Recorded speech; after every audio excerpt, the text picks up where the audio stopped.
Halo Bang, apa kelemahan teks tersebut? Nah, sebelumnya pastikan kalau kalian udah baca teksnya ya. Oke, kita bedah aja langsung dari yang A. Produksi rumput laut tidak dipaparkan secara lengkap berdasarkan tahun.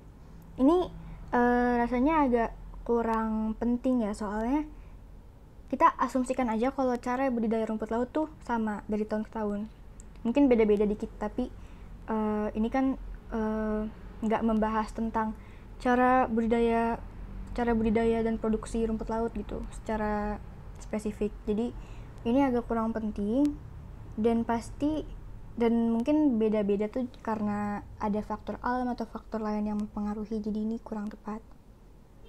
Terus yang B, komoditas kelautan dan perikanan yang dirinci hanya rumput laut. Ini udah pasti salah karena emang teksnya ini kan ngomongin tentang rumput laut, jadi mau ngebahas hewan apa lagi, komoditas lagi.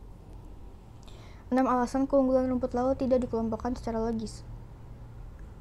Pertama, produksi budidaya rumput laut relatif mudah, murah, resiko gagal panen sangat rendah, produktivitas tinggi, panen bisa dilakukan setiap 45 hari.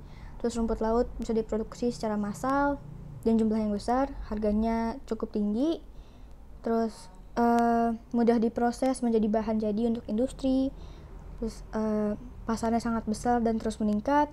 Terus menyerap tenaga kerja dan menciptakan lapangan kerja yang besar dan luas. Ini kayaknya udah cukup logis ya. Jadi ini agak kurang tepat, apa maksudnya tuh secara logis tuh kayak gimana gitu.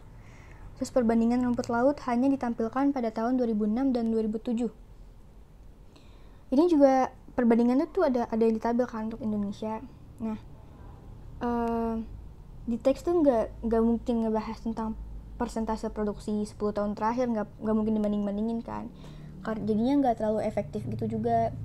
Lagian ini juga nggak ngebahas tentang peningkatan produksi di dunia kok. Jadi ini udah cukup harusnya 2006 dan 2007. Jadi jawaban yang tersisa yang E.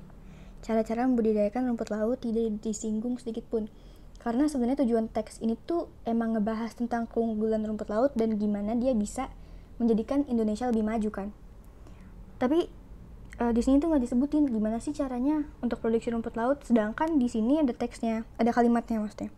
Ada kalimatnya kalau budidaya rumput laut tuh relatif mudah, tapi nggak dikasih tahu caranya gimana. Jadi itu bisa jadi kelemahannya. Oke, terima kasih dan tetap semangat dan sampai jumpa.